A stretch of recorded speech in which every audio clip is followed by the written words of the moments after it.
نحمدہ ونصلی علی رسولہ الکریم اما بعد فاعوذ باللہ من الشیطان الرجیم بسم اللہ الرحمن الرحیم رب اشرح لی صدری ویسر لی امری واحلل عقدۃ من لسانی یفقہوا قولی ربنا لا تؤاخذنا ان نسینا و اخطانا۔ حاضرین گرامی قدر، آج جس موضوع پر مجھے آپ سے گفتگو کرنی ہے اس کا عنوان آپ کے سامنے اسکرین پر موجود ہے کہ رمضان میں اور اس رمضان میں ہم اپنے پروردگار سے زندہ تعلق کیسے قائم کر سکتے ہیں۔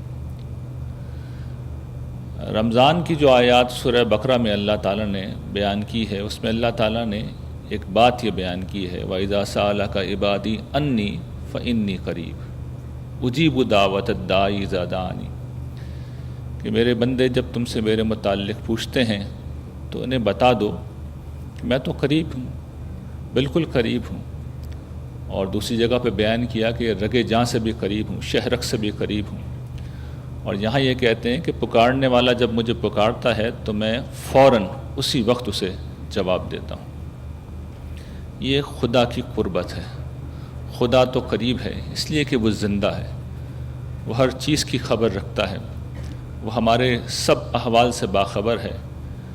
ہم زندگی میں جو کچھ کر رہے ہیں، کر سکتے ہیں، ہم دیکھتے ہیں، ہم سنتے ہیں، ہم بولتے ہیں، ہم چلتے ہیں، ہم پھرتے ہیں، ہم کھاتے ہیں، ہم اولاد پیدا کرتے ہیں، اس میں سے ایک چیز نہیں ہو سکتی اگر ہمارا پروردگار ہم سے ایک زندہ تعلق قائم نہ رکھے۔ اس کی عطا کردہ زندگی ہے جس کی بنا پر ہم سانس لے رہے ہیں، ہمارا دل دھڑک رہا ہے، ہماری رگوں میں خون دوڑ رہا ہے۔ اس کے جواب میں کہ ہمارا تعلق بھی ہمارے رب کے ساتھ ایسا ہی زندہ تعلق ہے، یہ وہ سوال ہے جس کا جواب ہم آج تلاش کرنے کی کوشش کریں گے۔ اور جو بات یہاں پہ کہی گئی ہے کہ رمضان میں ہم خدا سے زندہ تعلق قائم کریں، تو اس کا سادہ جواب تو یہ ہے کہ عبادات کا جو نظام، جو قانون اللہ تعالیٰ نے ہمیں دیا ہے، اس نظام کو اختیار کر لیں، اس قانون کو اختیار کر لیں، ان عبادتوں کو ادا کر لیں تو وہ زندہ تعلق قائم ہو جائے گا۔ یہ ہمیں خود دین سے معلوم ہوا ہے کہ خدا اور بندے کے درمیان جو اصل تعلق اللہ تعالیٰ چاہتے ہیں، جس بنیاد کے اوپر اسے استوار ہونا چاہیے، وہ عبادت کا تعلق ہے۔ لیکن ہم یہ دیکھتے ہیں کہ ہم سب اور ہم میں سے بیشتر لوگ کسی نہ کسی پہلو سے ان عبادات کو ادا کرتے ہیں، انہیں اختیار کرتے ہیں، لیکن وہ زندہ تعلق نہیں پیدا ہو پاتا۔ عین عبادت کے عالم میں، عین نماز کے عالم میں ہمیں خدا یاد نہیں ہوتا۔ ہم روزے رکھتے ہیں، ہماری زندگی نہیں بدلتی۔ ہم حج کرنے جاتے ہیں، عمرہ کرنے جاتے ہیں، جیسے جاتے ہیں ویسے ہی واپس آ جاتے ہیں، زندگی نہیں بدلتی۔ تو یہ زندگی کیوں نہیں آ رہی؟ کیوں بندگی ہماری زندگی کا احاطہ نہیں کر رہی؟ ہماری ان عبادات کی اگر کوئی تمثیل سمجھی جا سکتی ہے، بیان کی جا سکتی ہے، تو میرے سمجھ میں تو وہ ایک لائف سپورٹ سسٹم آتا ہے۔ آپ نے ہاسپٹلوں میں کبھی دیکھا ہوگا کہ کچھ لوگ جن کی حالت بڑی کریٹیکل ہوتی ہے، بڑی نازک ہوتی ہے، تو ڈاکٹر انہیں آخر میں لائف سپورٹ پر ڈال دیتے ہیں۔ کسی مریض کو اگر سانس نہیں آ رہا تو ڈاکٹر کیا کرتے ہیں؟ وینٹیلیٹر پہ اسے ڈال دیتے ہیں۔ یہ مصنوعی تنفس کا وہ نظام ہے جس کی بنا پر اس کے پھیپھڑے سانس لینے لگتے ہیں، دل دھڑکنے لگتا ہے اور خون کی گردش جاری ہو جاتی ہے۔ لیکن اس مریض کو کبھی آپ دیکھیے، کیا وہ زندہ ہے؟ کیا اس میں زندگی پائی جاتی ہے؟ وہ تو ایک دھڑ ہے جو بستر کے اوپر پڑا ہوا ہے۔ تو ہر چند کہیں کہ ہے، نہیں ہے۔ یہی ہماری عبادات ہیں کہ وہ ہیں، دل دھڑک رہا ہے، سانس آ رہی ہے، لیکن اس عبادت نے کوئی زندگی میں تبدیلی پیدا کی ہے؟ اس نے ہماری زندگی کا احاطہ کر لیا ہے؟ کیا ہم گھر میں، دکان پہ، کاروبار میں، بیوی بچوں کے ساتھ، والدین کے ساتھ، رشتہ داروں کے ساتھ، پڑوسیوں کے ساتھ معاملہ کرتے ہوئے وہی انسان بن گئے ہیں جو اللہ تعالیٰ کو مطلوب ہے؟ اس سوال کا جواب بدقسمتی سے نفی میں ہوتا ہے۔ تو اب مسئلہ یہ ہے کہ کیا وجہ ہے؟ یعنی عبادات میں کوئی کمی ہے؟ عبادات میں کوئی کمی نہیں ہے، یہ خدا نے دی ہے، یہ پروردگار عالم نے دی ہے، اور جس طرح وہ پرفیکٹ ہے اس کی دی ہوئی ہدایت بھی پرفیکٹ ہے۔ مسئلہ ہمارے اپنے اندر ہے، مسئلہ ہماری دینی فکر میں ہے، مسئلہ اس طریقے میں ہے جس طرح ہم دین کو سمجھتے ہیں اور بیان کرتے ہیں۔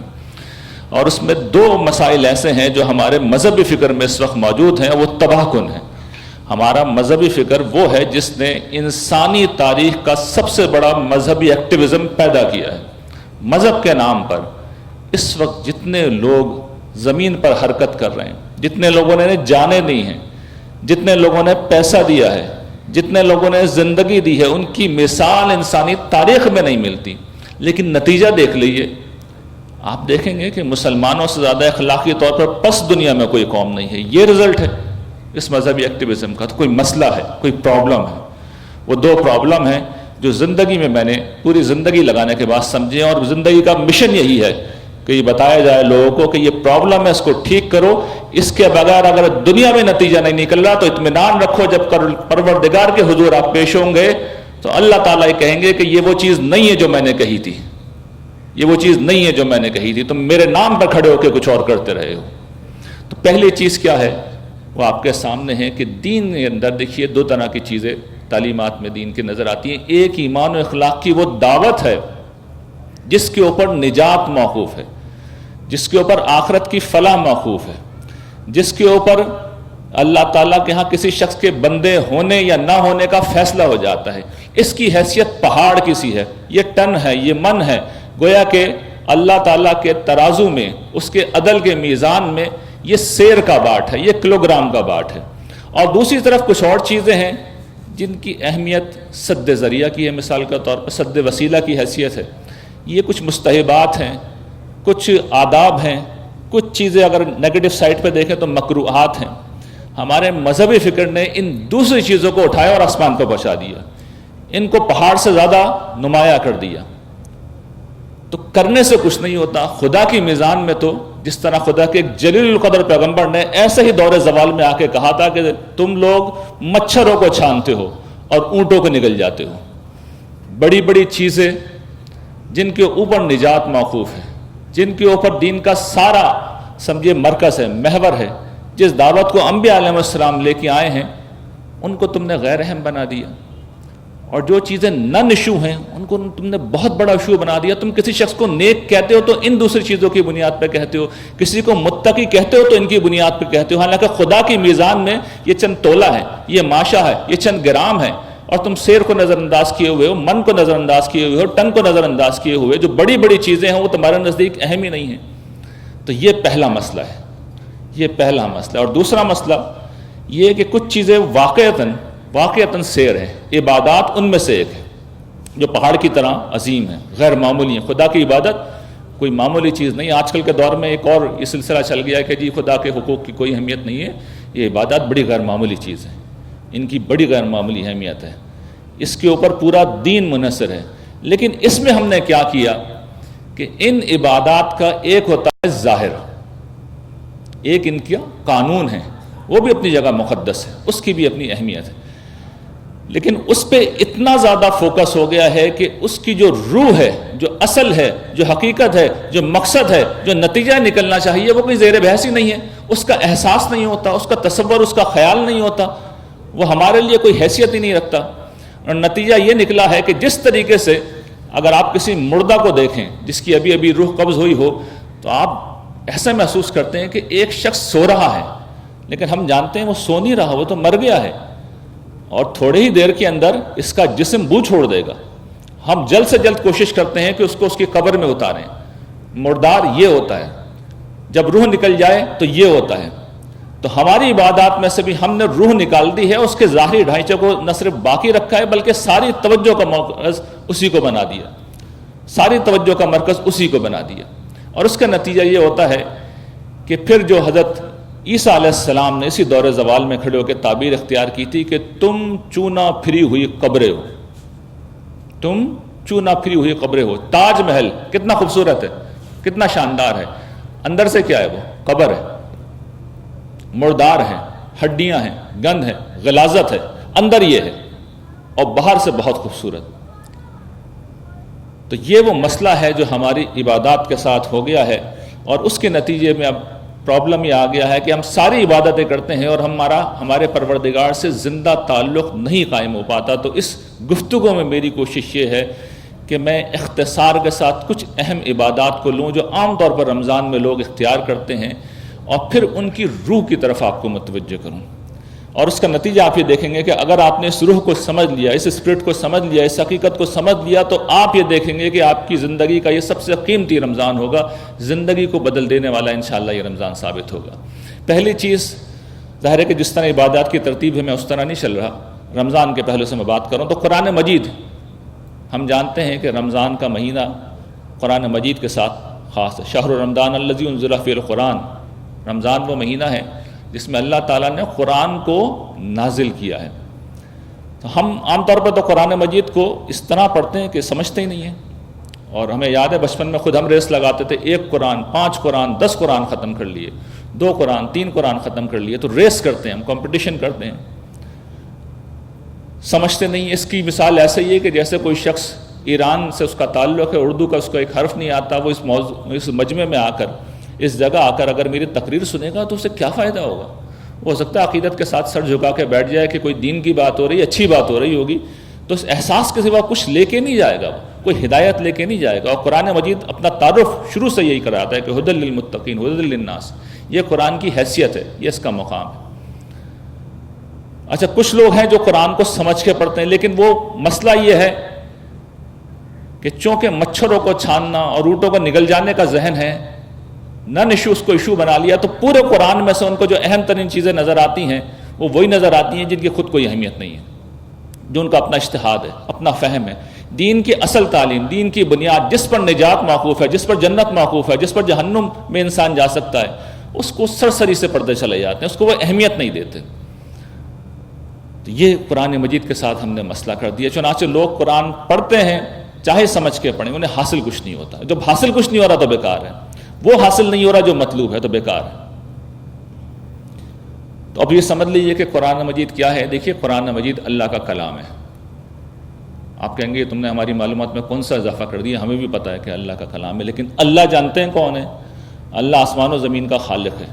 وہ اتنی بلند, اتنی اعلیٰ, اتنی غیر معمولی ہستی ہے کہ مخلوقات میں سے کوئی نہیں ہے, کسی کی حیثیت نہیں ہے, کسی کی اوقات نہیں ہے کہ اللہ تعالیٰ اس سے مخاطب بھی کریں. اللہ تعالیٰ گفتگو نہیں کرتے. ان کی گفتگو کا دائرہ عام طور پر مقرب ترین فرشتوں تک محدود رہتا ہے, اور ان فرشتوں کا بھی اپنا حال یہ ہے, قرآن بیان کرتا ہے کہ لرزہ طاری ہو جاتا ہے جس وقت اللہ تعالیٰ گفتگو شروع کرتے ہیں. جس وقت وہ احکام دیتے ہیں تو لرز اٹھتے ہیں فرشتے. یہ خدا تعالیٰ کی عظمت کا معاملہ ہے. انہوں نے سب کو زندگی دی, سب کو پیدا کیا, سب چلا رہے ہیں, لیکن فرشتوں کا ایک پوری ہائرارکی ہے. حاملین عرش, اس کے بعد آسمان کے فرشتے, پھر ان سے درجہ بدرجہ گزرتے ہوئے زمین کے فرشتے, پھر کہیں جا کے احکام ڈلیور ہوتے ہیں.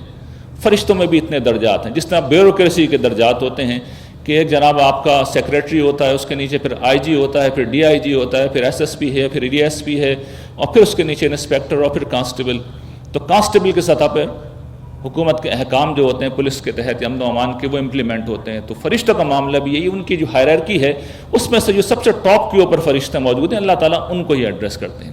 ان کی عظمت اتنی غیر معمولی ہے کہ مخلوق اس قابل ہی نہیں ہے, تحمل ہی نہیں کر سکتی کہ وہ گفتگو کریں, تو وہ نہیں کرتے. لیکن انہوں نے ہم انسانوں کو عزت بخشی ہے کہ انہوں نے ہم سے خطاب کیا. یہ بڑی غیر معمولی بات ہے. اس خوش نصیبی پہ قرآن خود تبصرہ کرتا ہے, فَبِذَالِكَ فَلْيَفْرَحُوا, لوگوں اس پہ خوشیاں مناؤ, اس پہ خوشیاں مناؤ. خدا نے تم سے گفتگو کی ہے, تمہارے مسائل کو حل کرنے کے لیے, تمہیں راہ دکھانے کے لیے تم سے کلام کیا. اور آخری دفعہ یہ معاملہ ہوا جب آسمان نے زمین سے گفتگو کی, 1500 سال پہلے رسول اللہ صلی اللہ علیہ وسلم کے اوپر اللہ تعالیٰ نے قرآن مجید کو نازل کیا. اور اس میں کیا بات کہی؟ اللہ تعالیٰ نے لوگوں کو ابدی فلاح کا راستہ بتایا. یہ بتایا کہ یہ وسیع و عریض کائنات میں نے تمہارے لیے بنائی ہے, میں تمہیں اس کا بادشاہ بنانا چاہتا ہوں, یہ تمہاری منزل ہے, اس کو ذہن میں رکھو. اور دیکھو اس کا راستہ یہ ہے, راستہ میری بندگی کا راستہ ہے. اور اس میں جو بیشتر چیزیں اللہ تعالیٰ نے کرنے کی بتائیں, اس کا تعلق مخلوق سے تھا, بہت کم چیزوں کا تعلق اپنی ذات سے تھا. اس لیے کہ اللہ تعالیٰ بے نیاز ہے. دیکھیں, میں اور آپ جتنے سجدے کر لیں, جتنے روزے رکھ لیں, ہم اللہ تعالیٰ کی عزت میں کوئی اضافہ نہیں کر سکتے. جتنی بھی عبادات ہیں وہ ہمارے لیے رکھی گئی ہیں کہ تمہیں کچھ فائدہ ہو جائے. ابھی میں بتاؤں گا تو ایک ایک عبادت میں آپ کو پتہ چل جائے گا اللہ کا کوئی فائدہ نہیں ہو رہا. ہمارا ہی فائدہ ہے. ہم نہیں تھے اللہ تعالیٰ تب بھی تھے, ہم نہیں ہوں گے اللہ تعالیٰ تب بھی ہوں گے. تو اللہ تعالیٰ اپنی بات نہیں کرتے, زیادہ تر چیزوں کا تعلق ہوتا ہے کہ تم اپنے معاملات ٹھیک کر لو. یہ ہدایت دی انہوں نے. اچھا صرف ہدایت ہی نہیں دی انہوں نے, بلکہ اس ہدایت کو چونکہ لوگ نہیں مانتے, ان حقائق کو لوگ نہیں مانتے, جنت کو نہیں مانتے, جہنم کو نہیں مانتے, فرشتوں کو نہیں مانتے, خدا کو نہیں مانتے, تو اللہ تعالیٰ نے اس ہدایت کے ساتھ یہ انتظام کیا کہ وہ عدالت جسے قیامت کے دن وہ برپا کریں گے, جس کی وعید کے لیے, جس کے انذار کے لیے انبیاء علیہ السلام تشریف لاتے ہیں. انہوں نے یہ کہا کہ میں آخری دفعہ اس سرزمین عرب میں برپا کر کے دکھاتا ہوں, اور تمہیں یہ دکھاتا ہوں کہ یہ جو بکریاں چرانے والے ہیں ان کو میں دنیا کا حکمران بنا دوں گا. اور یہ جو وقت کے فرعون ہیں, ابو لہب, ابو جہل, یہ مارے جائیں گے, بے دردی سے مارے جائیں گے, ذلیل ہوں گے. اور یہ سب کچھ پہلے ہی کہہ دیا, ہونے سے پہلے کہہ دیا, ان شانیہ هو الابتر, تمہارا یہ دشمن ہے, اس کا نام و نشان اس سرزمین سے مٹا دیا جائے گا. تو قرآن مجید میں آپ کو یہ دونوں چیزیں ملیں گی. آپ کو وہ ہدایت بھی ملے گی, آپ کو وہ راستہ بھی ملے گا, آپ کو وہ منزل بھی ملے گی جو اللہ تعالیٰ نے بتائی ہے. منزل جنت ہے, اس کی جو ایک گھاٹی ہے, جو کھائی ہے, وہ جہنم ہے, وہ کہتے ہیں اس سے بچو, جنت تک پہنچو. یہ راستہ ہے ایمان کا, عمل صالح کا. اور پھر باقی قرآن میں کیا ہے, وہ جد و جہد جو رسول اللہ صلی اللہ علیہ وسلم اور ان کے مخاطبین کے درمیان میں ہوئی. حضور دعوت دے رہے تھے اور کفار انکار کر رہے تھے, تو ان سے گفتگو کر کے ان کو سمجھایا گیا, اور جب نہیں مانے تو پیشگوئی کر دی گئی, بتا دیا گیا کہ اب یہ نہیں بچیں گے. قرآن جہاں ختم ہو رہا ہے وہاں پہ بھی آپ دیکھ سکتے ہیں سورہ تبت یدا باللہب وتب جو ہے, سورہ لہب, اس میں جو آغاز ہے, ابو لہب دندناتا پھر رہا ہے مکے کی گلیوں میں, مسلمانوں کی تذلیل کر رہا ہے, حضور کی توہین کر رہا ہے, اور قرآن کہہ رہا ہے تبت یدا باللہب وتب, یہ مارا گیا, ہلاک ہوا, اس کے اوان و انصار بھی مارے گئے. مسلمان مغلوب ہیں, مسلمان پریشان ہیں, مسلمانوں پہ ظلم ہو رہا ہے. اللہ تعالیٰ کہہ رہے ہیں اذا جاء نصر اللہ والفتح ورأيت الناس يدخلون في دين الله افواجا فسبح بحمد ربك واستغفر انه كان توابا. لوگ سمجھتے ہیں یہ آخری صورت نازل ہوئی ہے, یہ پہلی صورتوں میں سے, یہ مکہ میں نازل ہوئی ہے, اور اس میں مستقبل کے اسلوب میں اللہ تعالیٰ پیشگوئی کر رہے ہیں کہ اے نبی, جب اللہ کی مدد آ جائے اور جب وہ فتح تمہیں مل جائے جس کا تم سے وعدہ کیا جا رہا ہے, اور جب تم دیکھ لو کہ لوگ گروہ در گروہ اللہ کے دین میں داخل ہو رہے ہیں, تو پھر تم اللہ کی تسبیح اس کے ہم کے ساتھ کرنا, اس کے حضور معافی مانگنا, وہ بہت معاف کرنے والا ہے. یہ صورت آخر میں دوبارہ نازل ہوئی تھی, یہ سب کچھ ہو گیا یاد دہانی کے لیے کہ آپ کا مشن اکمپلشڈ, اب چلنے کی تیاری کیجیے. اس آخری چیز کو لوگوں نے لیا اور یہ کہا کہ آخری صورت نہیں, پہلی صورت ہے, ابتدائی صورتوں میں سے, اور پیشگوئی کی گئی ہے اس کے اندر کہ جب یہ ہو جائے تو یہ کرنا. فیوچر کے اسلوب میں بات کی اللہ تعالیٰ نے. تو قرآن میں اس عدالت کا بھی بیان ہے کہ جو عدل میں روز قیامت کروں گا کہ اہل ایمان کو بادشاہ بناؤں گا, تو اس دنیا میں بنا کے دکھا رہا ہوں, اور جس طرح منکرین کو میں جہنم کے جیل خانے میں ہلاک کروں گا, اسی طرح اس دنیا میں بھی میں منکرین کو ہلاک کر کے تمہیں دکھاؤں گا. تو دونوں کام قرآن مجید نے پیشگوئی کی اور تاریخ یہ بتا دی ہے کہ بعین ہی ہو گئے. تو یہ قرآن مجید ہے. جب بھی آپ قرآن کو پڑھیں تو اس میں آپ کو اصلاً دو ہی چیزیں نظر آئیں گی.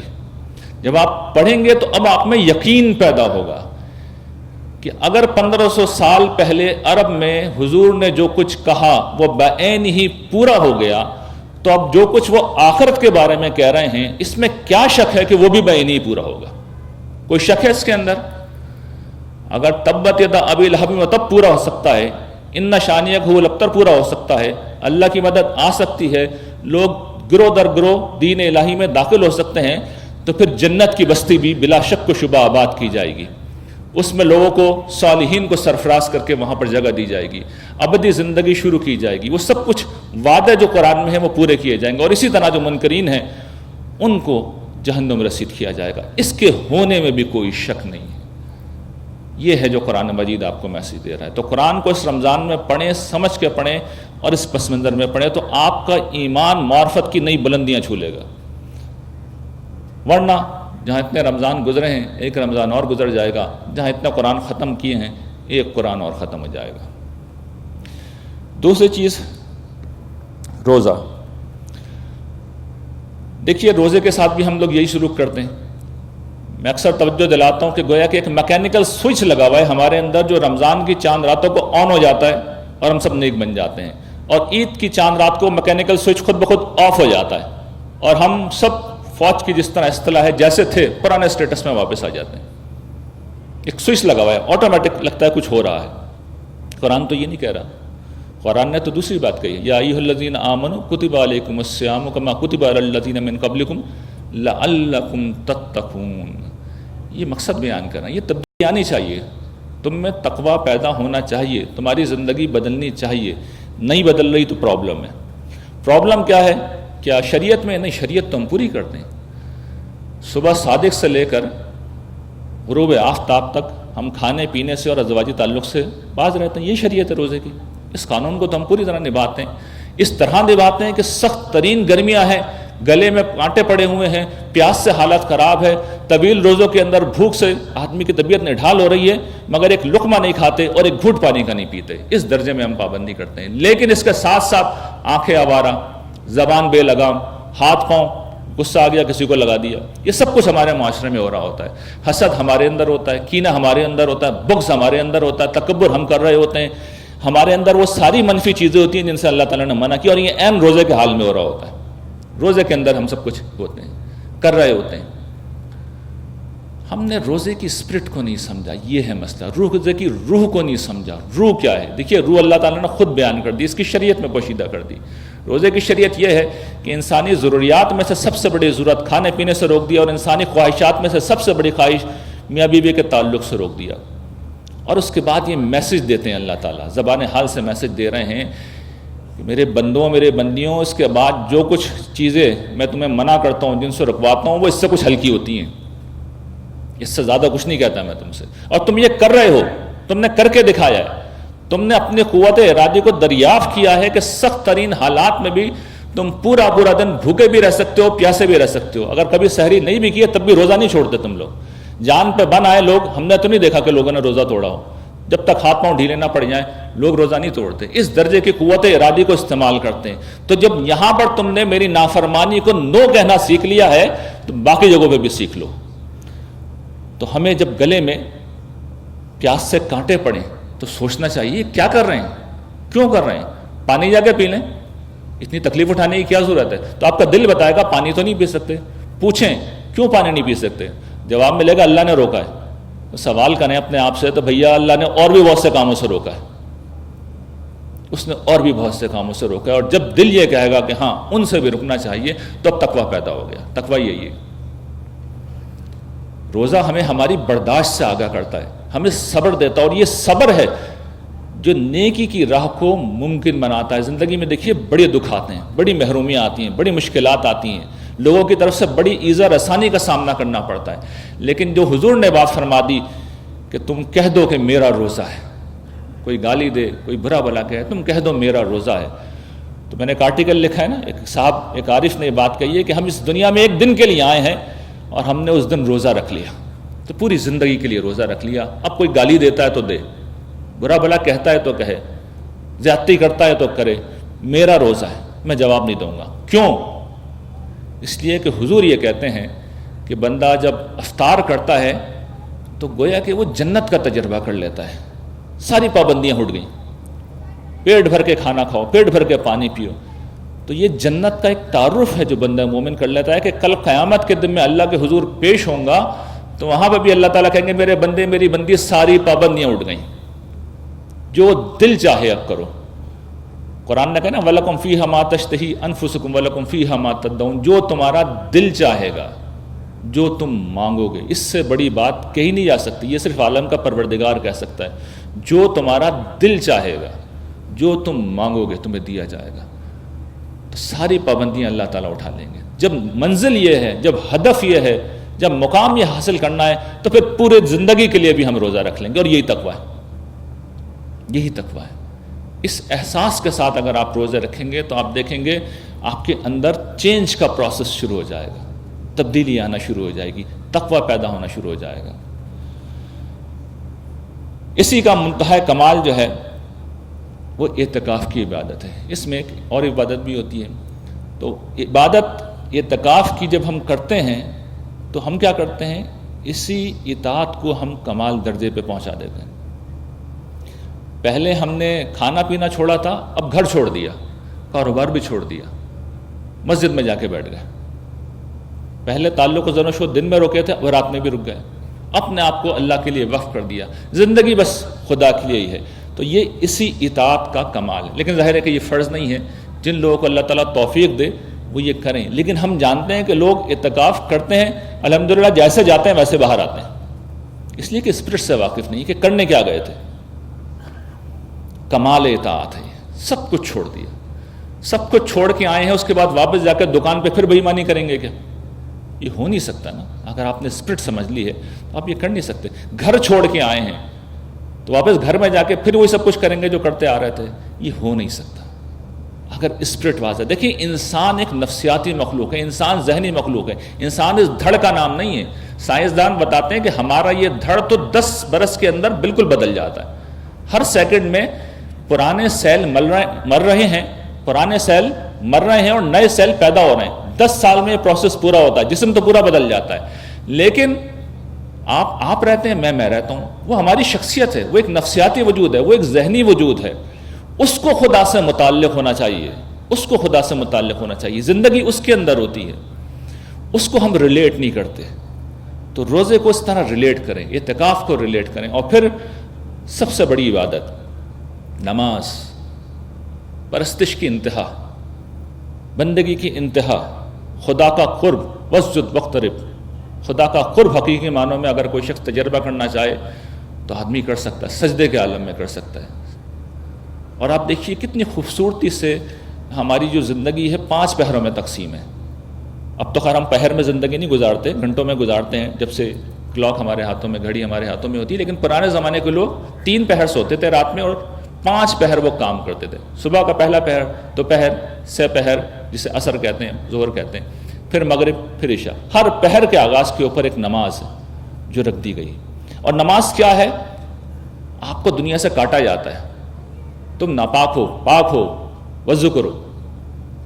اس کے بعد ہاتھ اٹھا کے قبلہ رخ کھڑے ہو جاؤ، خدا کی طرف متوجہ ہو جاؤ، اپنی سمت خدا کی طرف سیدھی کر لو۔ تمہیں احساس ہو جائے شعوری طور پہ دنیا کو چھوڑ دیا، نیت باندھ لی، اب بول نہیں سکتے، کھا نہیں سکتے، پی نہیں سکتے، چل نہیں سکتے، ہل نہیں سکتے، دنیا سے تعلق ٹوٹ چکا ہے۔ اللہ توفیق دے تو مسجدوں میں نماز پڑھیں، خدا کے معبود میں جا کے بیٹھ گئے جہاں سب لوگ یہی کر رہے ہیں، وہاں نماز پڑھیں، جماعت سے نماز پڑھیں۔ دنیا سے کٹ چکے ہیں اور اس کے بعد کیا کر رہے ہیں؟ ناک رگڑ رہے ہیں، ناک رگڑ رہے ہیں، جھک رہے ہیں، ہاتھ باندھ کے کھڑے میں، عاجزی کا، پستی کا اظہار کر رہے ہیں، بندگی کا اظہار کر رہے ہیں۔ بندگی کیا ہوتی ہے؟ اس دور کے لوگوں کو شاید یہ سمجھنے میں مشکل ہو، زمانہ قدیم کے لوگوں کے لیے بڑا آسان تھا۔ دیکھیے وہاں ہر گھر میں غلام ہوتے تھے۔ یہ جو غلام ہوتا ہے نا، سابقہ زمانہ میں جو غلام ہوتے تھے، ان کا اپنے آقاؤں سے رشتہ یہ ہوتا تھا کہ ان کی کوئی ول نہیں ہوتی تھی، کوئی مرضی نہیں ہوتی تھی، کوئی ارادہ نہیں ہوتا تھا، کوئی خواہش نہیں ہوتی تھی۔ آقا جیسا کہتے تھے وہ ویسا کرتے تھے، یہ ممکن ہی نہیں تھا کہ وہ کچھ کر سکیں۔ تو یہ غلامی، یہ بندگی، یہ نماز میں ہم یہی کر رہے ہوتے ہیں۔ اور کیا کہہ رہے ہوتے ہیں؟ اللہ کی حمد، الحمدللہ رب العالمین۔ حضور نے ایک بڑی خوبصورت حدیث قدسی ہے نا، اس میں اللہ تعالیٰ کہتے ہیں کہ نماز کو میں نے اور اپنے بندے کے درمیان آدھا بانٹ دیا۔ تو اس کے بعد حضور نے پوری سورہ فاتحہ پڑھ کے ایکسپلین کیا، نماز کو سورہ فاتحہ کے مترادف قرار دیا حضور نے۔ اس سورہ فاتحہ میں ہم کیا کہتے ہیں؟ اہدنا الصراط المستقیم، اللہ کی حمد و تعریف کے بعد کہتے ہیں اہدنا الصراط المستقیم۔ اس کے بعد مسجد سے باہر نکل کے ہم بھول جاتے ہیں کہ پیچھے کہہ کے کیا آئیں، اس لیے کہ اکثر حالات میں تو پتہ ہی نہیں ہوتا کہہ کے کیا آئیں۔ انہیں تماشا ہے نا یہ کہ کیا کہہ کے آئے ہیں؟ اہدنا الصراط المستقیم، پروردگار سیدھا راستہ دکھائیے، ان کا راستہ جن پہ آپ کا انعام ہوا۔ اگر یہ جملہ یاد ہے تو ہم وہ کام کریں گے جس سے خدا کا غضب نازل ہو، ہم وہ کام کریں گے جس سے ہم خدا کی بارگاہ میں گمراہ و مردود کہلائیں، ہم وہ کام کریں گے جس سے ہمیں خدا کی نعمت اور رحمت حاصل ہو۔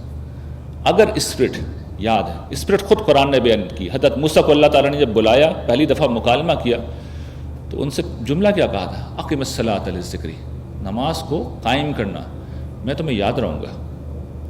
نتیجہ کیا نکلے گا؟ ان الصلاۃ تنہی عن الفحشاء والمنکر، نماز نتیجے کے طور پر فحش سے روک دیتی ہے، بے حیائی سے روک دیتی ہے اور منکر سے روک دیتی ہے، ہر طرح کی برائی سے روک دیتی ہے۔ کیوں روکتی ہے؟ اسی لیے کہ آدمی تو اہدنا الصراط المستقیم کا ورد ہے جو ہر پہر کے آغاز پر دہرا کے آ رہا ہے، یا اللہ سیدھا راستہ دکھا، اگر سنجیدگی سے یہ کام کر کے آئے ہیں تو آدمی ہے نا، وہ سوچے گا کہہ کے کیا آ رہا ہوں میں، اللہ تعالیٰ سے ساری دنیا سے کٹ کے میں اس سے خاص طور پہ دعا کر کے آ رہا ہوں، مجھے سیدھا راستہ دکھائیے، اس کے بعد میں ہر قدم پر الٹے راستے پہ چلوں۔ آدمی اگر اپنے ہوش و حواس میں ہو تو یہ کر نہیں سکتا، مگر ہم پوری استقامت کے ساتھ یہی کر رہے ہوتے ہیں۔ کیوں؟ اسپرٹ سے واقف نہیں ہے، روح سے واقف نہیں ہے کہ نماز اصل میں خدا کو یاد کرنے کا عمل ہے، خدا سے ایک ذاتی تعلق ہے، اس سے قریب جا کے، اس سے بالکل قریب جا کے ہم یہ کہتے ہیں کہ پروردگار سیدھا راستہ دکھائیے، وہ دکھاتے ہیں۔ سورہ فاتحہ کے بعد قرآن جو پڑھا جاتا ہے وہ اصل میں یہی ہے، یہ ہے سیدھا راستہ۔ اس کے بعد خدا کی حمد، تسبیح، تعریف، نماز یہی ہے، رکوع، سجود، اور پھر آخر میں دعائیں، یہ نماز ہے۔ تو اس کی اسپرٹ اگر واضح ہے تو پھر یہ ممکن نہیں ہے کہ بندہ مومن نماز بھی پڑھے اور فواحش میں مبتلا ہو، نماز بھی پڑھے اور پھر وہ منکرات میں مبتلا ہو۔ اس کے بعد اگلی عبادت زکوٰۃ، بڑی غیر معمولی عبادت ہے۔ وہ اگر اللہ کی پرستش کا ایک پہلو تھا نماز، اور روزہ اطاعت کو نمایاں کرتا ہے، تو یہ ایک اور پہلو کو نمایاں کرتا ہے، اور وہ یہ کہ سابقہ زمانوں میں، پرانے زمانوں میں، بلکہ آج بھی یہ دستور ہے کہ جب ہم کسی بڑے کے حضور پیش ہوتے ہیں، اس کے سامنے جاتے ہیں تو کچھ گفٹ لے کے جاتے ہیں، ہم اپنی زبان میں اسے گفٹ کہتے ہیں، سابقہ دور میں اسے نظر کہتے تھے۔ اور بڑا کوئی بادشاہ ہو پھر تو بڑے اہتمام سے نظر پیش کرتے تھے لوگ۔ کوئی شخص جاتا تھا اور بڑا خوبصورت سا گھوڑا لے جاتا تھا، کوئی شخص جاتا تھا تلوار بڑی غیر معمولی لے جاتی تھی، نوادرات لوگ لے کے جاتے تھے، قیمتی تحائف لے کے جاتے تھے۔ بادشاہ کے حضور جا رہے ہیں تو اس کی شان کے مطابق کچھ پیش کریں، یہ اس کی حقیقت ہے۔ تو یہ کیا کرتی ہے زکوٰۃ کو؟ اللہ نے یہی قرار دیا ہے۔ اور یہ کیا کرتی ہے؟ سورہ توبہ میں آیت 103 میں حضور صلی اللہ تعالیٰ نے کہا ہے، خذ من اموالہم صدقۃ تطہرہم وتزکیہم بہا، ان کے مالوں سے صدقہ لو ان سے، اور اس سے تم کیا کرو گے؟ ان کو پاکیزہ بناؤ گے، ان کی تطہیر کرو گے اور ان کو پاکیزہ بناؤ گے۔ تطہیر کیا ہوتی ہے؟ دیکھیے، یہ آلودگی سے، نجاست کو دور کرنے کا عمل ہے، آلودگی کو اور نجاست کو دور کرنے کا عمل ہے۔ یہ جو دنیا ہے یہ ساری برائیوں کی جڑ ہے، اور یہ دنیا کیسے آتی ہے آدمی کے پاس؟ پیسے سے آتی ہے۔ پیسہ اصل میں دنیا کے قائم مقام ہے۔ تو جس وقت بندہ مومن یہ پیسہ، اپنا پیسہ جو اس نے بڑی محنت و مشقت سے کمایا ہے، یہ کسی نیکی کے کام میں خرچ کرتا ہے، تو وہ بتاتا ہے کہ یہ دنیا اہم نہیں ہے، آخرت اہم ہے، میں وہاں کے لیے انویسٹ کر رہا ہوں۔ اور اگر انویسٹ کر رہا ہوں، اپنے رب کے لیے کر رہا ہوں، تو پھر یہ تو ممکن نہیں ہے نا کہ میں اس کو حرام طریقے سے کماؤں، مجھے جس سے بھی بچنا ہوگا۔ پھر یہ بھی ممکن نہیں ہے کہ تھوڑا میں نے نیکی میں خرچ کرا اور تھوڑا گناہ میں خرچ کیا، اگر سوچ سمجھ کے کر رہے ہیں تو یہ ہو نہیں سکتا۔ پھر آدمی بچے گا، اسراف سے بچے گا، تبذیر سے بچے گا، نمود و نمائش سے بچے گا، اظہار شان سے بچے گا، ریاکاری سے بچے گا، اس لیے کہ ان چیزوں سے دوسرے لوگوں پہ برا اثر پڑتا ہے۔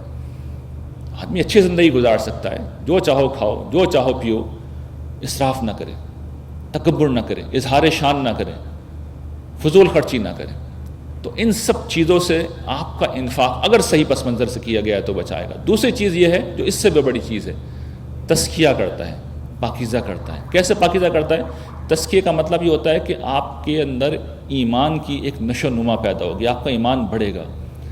اور وہ کیسے بڑھے گا؟ دیکھیے، ہمارا ایمان نہ پہلی طرح تطہیر ہوتی ہے نہ تزکیہ ہوتا ہے۔ اس کی ایک وجہ ہے کہ ہم زکوٰۃ کو نظر سمجھ کے نہیں دیتے۔ تو میں اب آپ کو ایک چیز بتا رہا ہوں، یہ عمل آپ کیجئے گا، آپ دیکھیں گے کہ آپ کی زکوٰۃ بالکل ڈیفرنٹ زکوٰۃ بن جائے گی، آپ کا انفاق بالکل ڈیفرنٹ انفاق بن جائے گا۔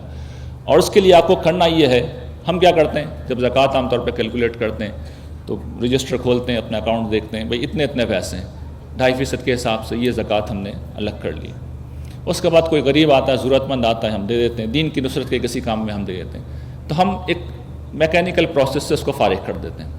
میں اب آپ سے عرض کر رہا ہوں کہ آپ کیا کیجئے، آپ جس وقت زکوٰۃ کا حساب لگاتے ہیں تو لگائیں، جس وقت نیت کر رہے ہیں کریں، اس کے بعد بیٹھ جائیں، پروردگار کے حضور بیٹھ جائیں اور کہیں کہ پروردگار، میں آپ کا غلام، میں آپ کا بھکاری، میں ایک فقیر، میرے پاس جو کچھ ہے وہ آپ کا دیا ہوا ہے، میری کیا اوقات کہ آسمان و زمین کے بادشاہ کو میں کوئی بھیٹ، کوئی نظر پیش کر سکوں، میری اتنی حیثیت ہی نہیں ہے۔ یہ جو کچھ دے رہا ہوں اس پہ شرم آ رہی ہے، مجھے اس پہ شرم آ رہی ہے، لیکن بہرحال بندہ عاجز ہوں، یہ میں آپ کی بارگاہ میں نظر کر رہا ہوں، اسے قبول کر لیجیے۔ جب آپ یہ کہیں گے تو فرشتوں میں دوڑ لگ جائے گی، یہ کون شخص ہے جو اللہ کے حضور اپنا دل لے کے آیا ہے؟ یہ بندہ مال لے کے نہیں آیا، یہ اپنی ہستی کو لے کے آیا ہے۔ اس لیے کہ اللہ تعالیٰ کو آپ پوری دنیا میں پیش کر دیں، اللہ کی شان کے لیے وہ بہت کم ہے۔ آسمان و زمین کی ساری بادشاہی بھی آپ اس کے مالکوں اور پیش کر دیں تو اللہ کے لیے وہ کچھ بھی نہیں ہے، کچھ بھی نہیں ہے۔ اسے بندے کا دل چاہیے ہوتا ہے، اس کی نفسیات چاہیے ہوتا ہے، اس کا عجز چاہیے ہوتا ہے، وہ کہیں آتا ہی نہیں ہے۔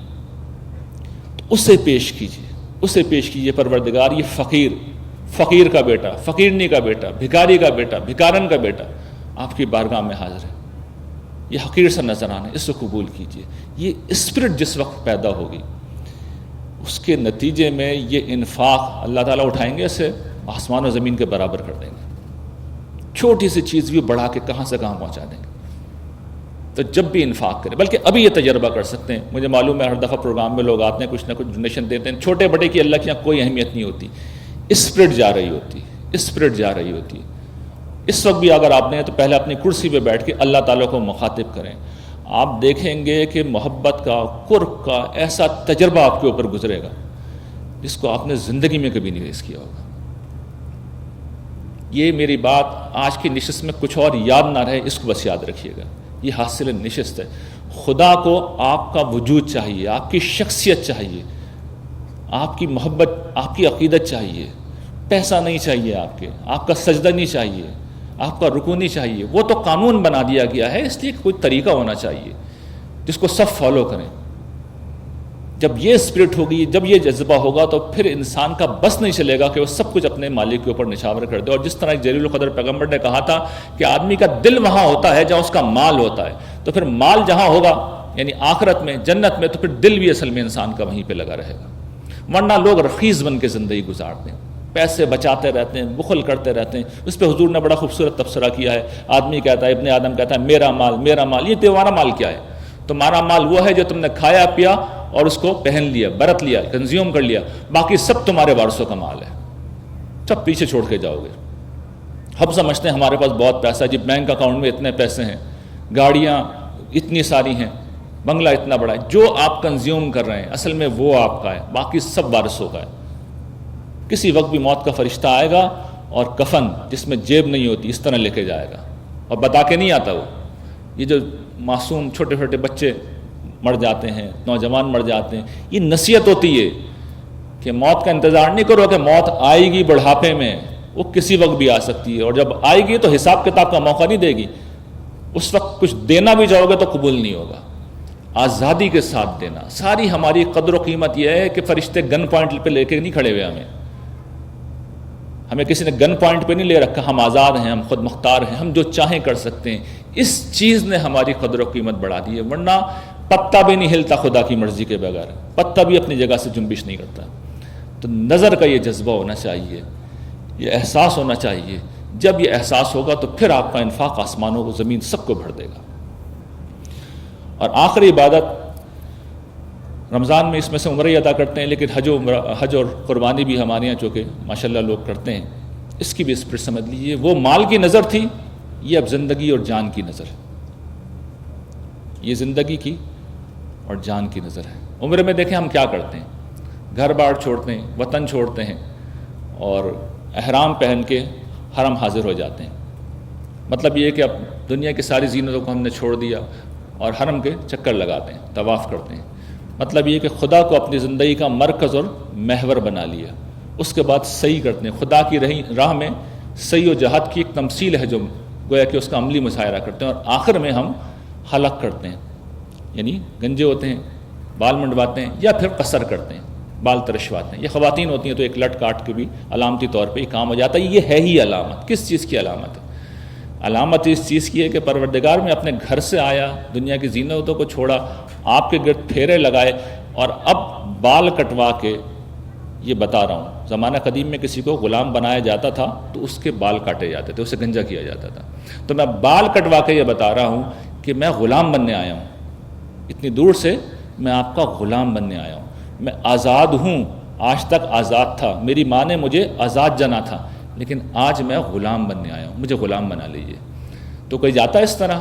نہیں، ہم ٹورزم کے لیے جاتے ہیں، ہم شاپنگ کرنے جاتے ہیں، ہم ایک عبادت ایک روٹین ہے پورا کرنے جاتے ہیں، تو یہ سارے کام ہو جاتے ہیں، غلام نہیں بنتے، نہیں لکھتے فرشتے، اللہ تعالیٰ حکم نہیں کرتے۔ چنانچہ جیسے ہی واپس آتے ہیں اللہ تعالیٰ ہمیں شیطانوں کے حوالے کر دیتے ہیں، اس کے بعد وہی حرام کاری، وہی بدکاری، وہی زبان سے لوگوں کو ایذا دینا، وہی ہاتھ پاؤں سے حرام کمانا، پوری زندگی اسی ڈھب کے اوپر رہتی ہے۔ کیوں؟ اس لیے کہ اللہ تعالیٰ اپنے غلاموں کو بچاتے ہیں۔ غلام غلطی بھی کرتے ہیں، میں یہ نہیں کہہ رہا اس سب کرنے کے بعد آپ بہت نیک ہو جائیں گے، ہم نیک ہو جائیں گے، ہم سب گناہ گار ہیں، ہم بار بار گناہ کریں گے، لیکن اللہ تعالیٰ اپنے غلاموں کو کھینچتے رہتے ہیں، بلاتے رہتے ہیں، لوٹاتے رہتے ہیں۔ قرآن کہتا ہے نا کہ اندھیروں میں بھی وہ گھر جاتے ہیں اللہ کے بندے، تو اللہ تعالیٰ ان کو روشنی کی طرف واپس لے آتے ہیں۔ اور جو خدا کی طرف نہیں ہوتے، کبھی روشنی ان کے اوپر آنے بھی لگے، نور ایمان کا آنے بھی لگے، تو شیاطین انہیں کھینچ کے لے جاتے ہیں۔ یہ فرق ہوتا ہے، جس وقت آپ بندے بن جاتے ہیں تو اللہ تعالیٰ اونرشپ لے لیتے ہیں، پھر وہ توبہ کی توفیق دیتے ہیں، وہ راستہ دکھاتے ہیں۔ اس کے بعد حج ہے۔ حج میں اللہ تعالیٰ نے اسی تمثیل کے اندر، اسی تمثیل میں ایک چیز اور بڑھا دی، یعنی اب آپ مینا جاتے ہیں، اضافی طور پہ یہی سارے کام کرنے کے علاوہ مینا جاتے ہیں، عرفات جاتے ہیں، یہ کیا ہے؟ شیطان کے خلاف جنگ کی تمثیل۔ شیطان کو 3 دن تک سنگبار کرتے ہیں لوگ، یعنی یہ دنیا اصل میں کیا ہے؟ خدا کے دشمن شیطان کا اعلان جنگ ہے جو ہمارے خلاف ہے۔ تو ایک بندہ مومن جس وقت حج کرتا ہے تو وہ یہ کہتا ہے پروردگار میں اس جنگ میں غیر جانبدار نہیں ہوں، میں آپ کی طرف سے لڑوں گا، یہ نصرت دین، میرا رب پکار رہا ہے، اس کے دین کو مدد کی ضرورت ہے، میں تماشا کیسے دیکھ سکتا ہوں، میں غیر جانبدار اس جنگ میں کیسے رہ سکتا ہوں، میں خیر و شر کی اس جنگ سے کیسے بے نیاز رہ سکتا ہوں، مجھے ہر حال میں اترنا ہوگا۔ اور میں ہمیشہ سمجھاتا ہوں، میرے والد صاحب کا کوئی جھگڑا ہو، میرے بھائی کا جھگڑا ہو، تو جب میں غیر متعلق نہیں رہ سکتا تو میرے رب سے اگر کوئی دشمنی کرے گا، شیطان یہ دشمنی کرے گا، تو میں کیسے غیر متعلق رہوں گا؟ میں ہر صورت میں جاؤں گا، اور اس راہ میں جو آخری چیز ہے قربانی، جان بھی دینی پڑے وہ بھی دوں گا۔ اس طرح اس جانور کا خون بہایا ہے، یہی کرتے ہیں نا قربانی میں، جانوروں کا خون بہاتے ہیں۔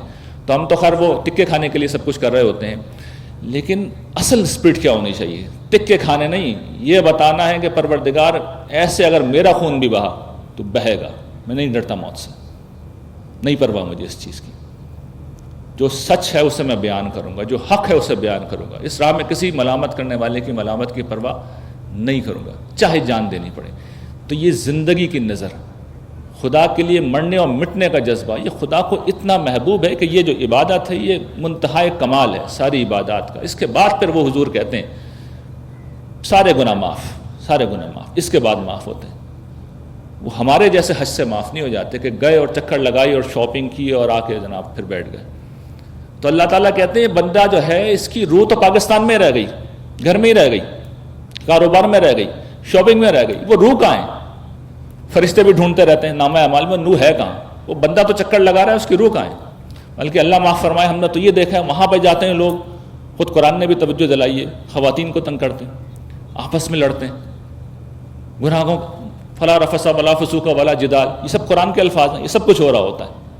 تو فرشتے ڈھونڈتے ہیں وہ بندہ مومن کہاں ہے، وہ ڈھونڈے نہیں ملتے انہیں۔ تو ہم نے یہ ظلم کیا ہے ان عبادات کے ساتھ۔